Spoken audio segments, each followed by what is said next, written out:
आइसकेको छु। यहाँ एक खलखल पसिना आइसकेको छ हैन।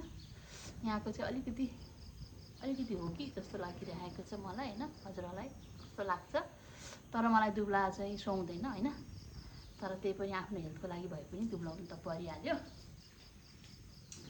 अब चाहिँ म स्टार्ट गर्छु हैन।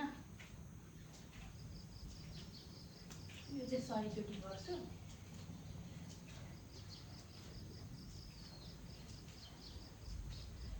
यो 100 चोटि हैन। अनि यो आर्म्सहरुको लागि चाहिँ यो पनि गर्छु 100 चोटि।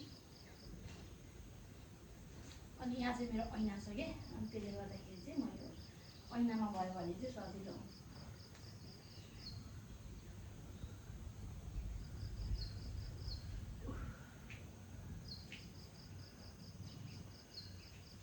अनि म चाहिँ यस्तै नै गर्छु। आधी घन्टा चाहिँ म जसरी भए पनि निकालेर चाहिँ म गर्छु हैन। अनि त्यसपछि चाहिँ खानाहरुमा चाहिँ धेरै प्रोटिन नै खाइराखेको छु। हजुरहरूले देखिहाल्नुहुन्छ हैन।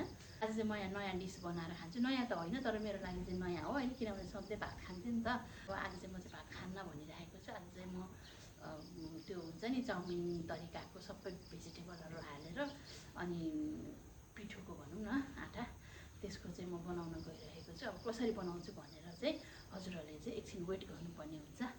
अब चाहिँ म चाहिँ घर सफा गर्छु अनि त्यसपछि नुहाइ गरेर अनि मात्र चट्ट 1 कप कफी खान्छु। आमामामा आज त धरानमा के साह्रो हो। माथि आएको त यस्तो हुसु लागेको रहेछ। ल यो महिनामा यस्तो हुसु लागेको चाहिँ मैले चाहिँ देखेको थिइनँ। ओ माय गॉड, धरान पनि यस्तो हुँदो रहेछ भनेर मलाई चाहिँ थाहा थिएन। हेर्नु होला, आमामामा पुरै डाँडाहरू त पुरै ढाकेको छ के, देखेकै छैन।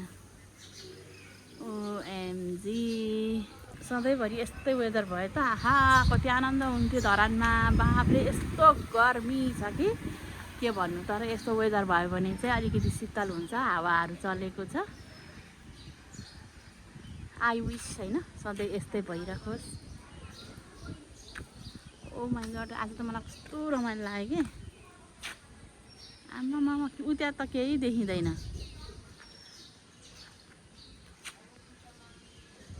म चाहिँ किचनमा आइसकेको छु। अनि आज चाहिँ मलाई चाहिँ एकदमै चाउमिन खाने मन भयो हैन। त्यही भएर मैले चाहिँ हेल्दी तरिकाले चाहिँ म चाउमिन बनाउँदैछु। कसरी बनाउँदैछु भन्ने कुरा चाहिँ म हजुरहरूलाई देखाउने छु हैन। यसको लागि चाहिँ मैले असै चाहिँ हाल्दिनँ। यहाँनिर चाहिँ यो चना उम्रेको छ हैन। अनि अलिकति बन्दा प्याज, अनि त्यसपछि चाहिँ मैले यहाँ आटाको चाहिँ नुडल घरमै हैन होममेड नुडल बनाउन लागेको छु। अनि यहाँ चाहिँ भिकालाई चाहिँ मैले यहाँनिर आज फर्सी पकाइदिइरहेको छु। अब हेर म कसरी बनाउँछु भन्ने कुरा हजुरहरूलाई देखाउने छु। मैले चाहिँ यहाँनिर नुडलको लागि चाहिँ पानी पसालेको छु। यसमा चाहिँ अलिकति नुन र बेसार मात्रै राखेको छु। मैले चाहिँ यहाँनिर रोटी बेलिसकेँ हैन। अब यसलाई चाहिँ पातलो पातलो गरेर यसरी चाहिँ काट्नुपर्ने हुन्छ। अब कतिको पातलो बनाउन सक्नुहुन्छ हैन, त्यही अनुसारको मैले चाहिँ यतिको बनाएको छु। काटिसकेको चाहिँ अब चाहिँ यो पानीमा चाहिँ हालिदिन्छु म हैन। यो चाहिँ मैले फर्स्ट ट्राई गर्न लागेको है, कस्तो हुन्छ भन्ने कुरा थाहा छैन। मैले चाहिँ यहाँनिर हेल्दी वेमा बनाउन लागेको हो। भात खाँदा खाँदा वाक्क लाग्यो कि हेर, मैले युट्युबमा बनाएको देखेको थिएँ। नुडल्स चाहिँ अब यतिको भएको छ। यसलाई चाहिँ मैले मजाले बोइल गरेर राखेको छु हैन। अब यसलाई चाहिँ अनि चिसो पानीले मजाले धोइ पखालेर चाहिँ अनि भेजिटेबलमा हाल्दिनँ हैन। अब 1-2 मिनट जति पकाउँछु, फेरि पाकेन भने पेट गडबड होला हैन। अब यसलाई के नाम दिउँ हैन। मैले चाहिँ होममेड हेल्दी नुडल भनौँ न हैन। अब के नाम हुन्छ थाहा छैन मलाई। मैले चाहिँ एउटा सुविधा पनि पकाएर थोरै तेल हालेर पकाएको छु। अब चाहिँ मैले पकाउन सुरु गरिसकेको हैन। यहाँ चाहिँ थोरै तेल हालेर प्याज हाल्छु पहिला।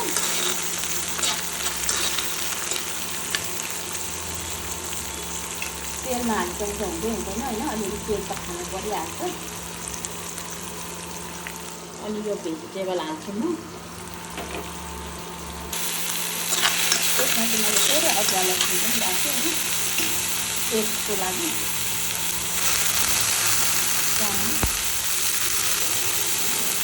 अब म एकदम डल्लाको राखिदिन्छु, धेरै त पाउँदैन।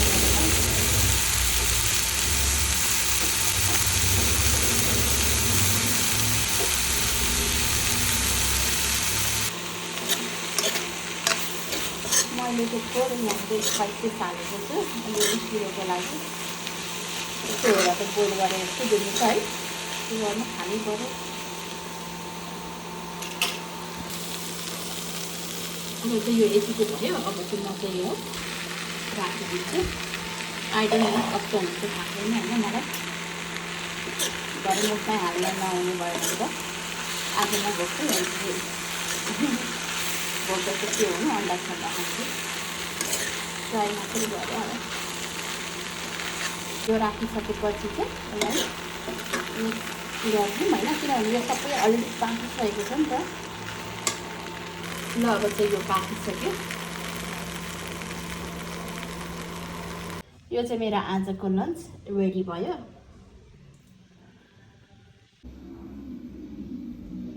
होममेड नुडल्स बन्यो। अब यसलाई चाहिँ तातो तातो खानुपर्ने हुन्छ। ल अब चाहिँ म चाहिँ खाना बसेँ होइन, ढिला भइसक्यो।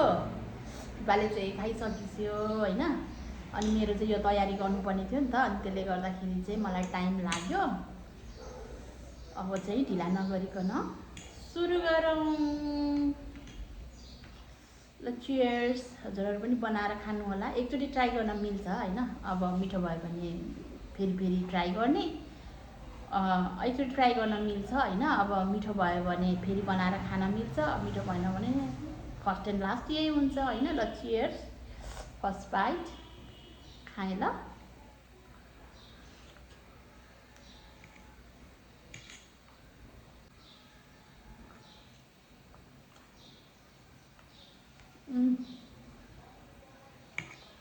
मिठो हुँदो रहेछ, मिठो छ होइन। हजुरहरू पनि बनाएर खानु होला। आज चाहिँ मेरो भेजिटेबलहरू त्यति थिएन होइन, यसमा चाहिँ अब गाजरहरू अनि अरू सागहरू यताउति हाल्न पाएको भए चाहिँ झन् राम्रो हुन्थ्यो। मेरो चाहिँ चना र ऊ मात्रै थियो कि बन्दा मात्रै थियो होइन, त्यसले गर्दाखेरि मैले आज धेरै भेजिटेबल्सहरू हाल्न पाइनँ।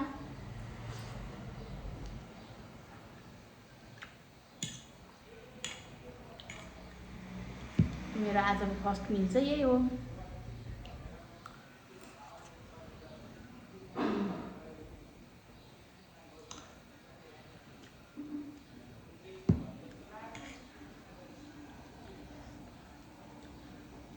अनि मैले गरेको चाहिँ 1 महिना भएको छैन, 10 गते सायद 10 गतेदेखि सुरु गरेको हो होइन।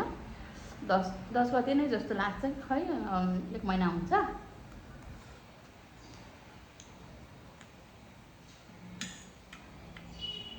अनि 1 महिनामा कति घटेँ भनेर म हजुरहरूलाई सेयर गर्छु, अवश्य नै गर्छु होइन। अनि मैले चाहिँ 10 गते जस्तो लाग्छ कि मैले क्यालेन्डरमा पनि चिनो लगाएको छु। अब तर माथि घरबाट चाहिँ हुनसक्छ, कोसिस गरे अनुसार चाहिँ गरिराखेको छु। अब 1-2 चोटि चिट पनि गरेँ होइन। अब तर चिट भन्दाखेरि पनि त्यस्तरी एकदमै धेरै खाएर पनि होइन, के अरे मेन्टेन गरेर भनौँ न, जे लन्च स्किप गरेर त्यसरी चाहिँ मैले खाना चाहिँ खाएँ होइन। अब खाँदै नखाने पनि होइन नि, अब मान्छेको मन त हो होइन। अब खान मन लाग्छ, फेरि म त फेरि एकदमै फुडी परेँ होइन। अनि अहिलेसम्म त्यस्तो रोकटोक गरेर खाएको पनि छुइनँ क्या मैले। त्यसले गर्दाखेरि यो पालि चाहिँ अनि साह्रै स्ट्रिक्टली नै बसेको छु।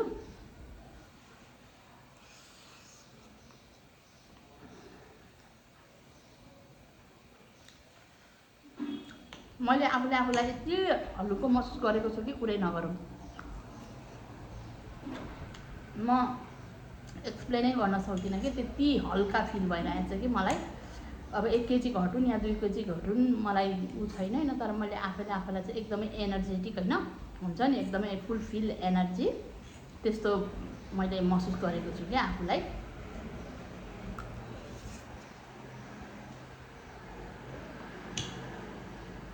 अनि मलाई चाहिँ फेरि के महिना 5-6 केजी घट्नु ओर्नु पनि मलाई छैन।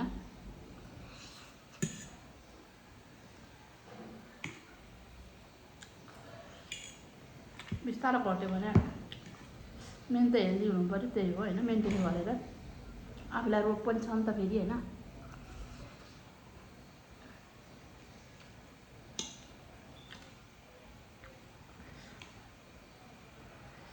मिठो भयो तर आज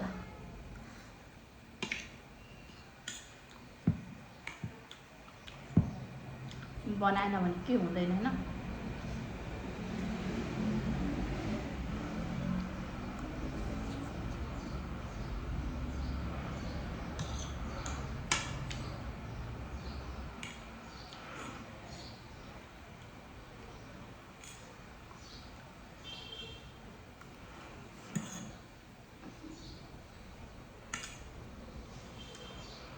यो सालको आँपको सिजन चाहिँ मैले यस्तो स्किप गरेको छु कि कुरै नगरौँ।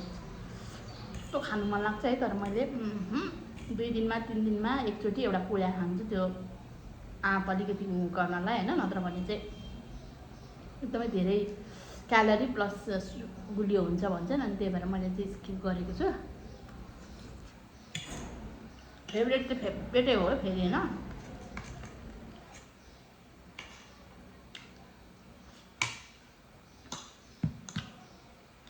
अब यो साल त्यस्तै भयो।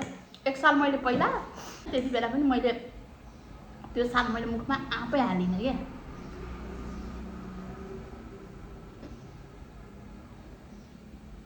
ठ्याक्क त्यति बेला पनि आँपको सिजनै थियो। त्यति बेला मैले गर्दाखेरि फिफा होइसिन थियो, फिफा युएसमा होइसिन्थ्यो। अनि त्यति बेला पनि मैले राम यस्तो गरेको थिएँ कि कुरै नगर्नु। बिहान बेलुका एक्सर्साइज गर्थेँ अनि खाना यस्तो बार्थ्यो कि के भन्नु र। त्यति बेला चाहिँ मैले त्यति प्रोटिन खाएको थिइनँ होइन। अब तर वेट लुजको लागि चाहिँ प्रोटिन खानुपर्छ भनेर टिकटकहरूमा पनि आइरहेको भएर साँच्चै हो रहेछ जस्तो लाग्यो होइन। अनि यसपालि चाहिँ मैले चाहिँ भरपुर कि अन्डा होइन, अब चिकन नखाए पनि मैले अन्डा न्युटेलाहरू चाहिँ मैले एकदमै खाइरहेको छु क्या।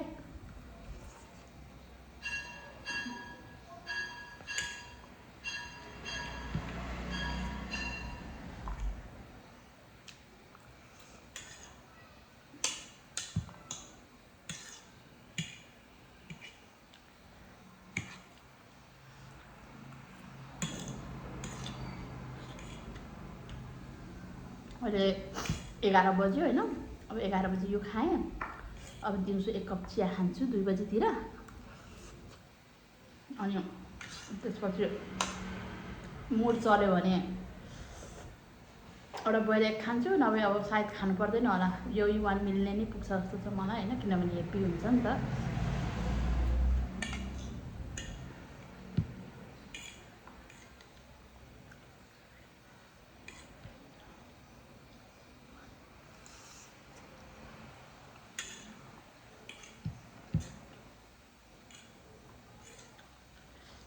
अहिले फेरि वेदर पनि छ एकदमै राम्रो। बिहान त पुरै हुस्सु लाग्यो।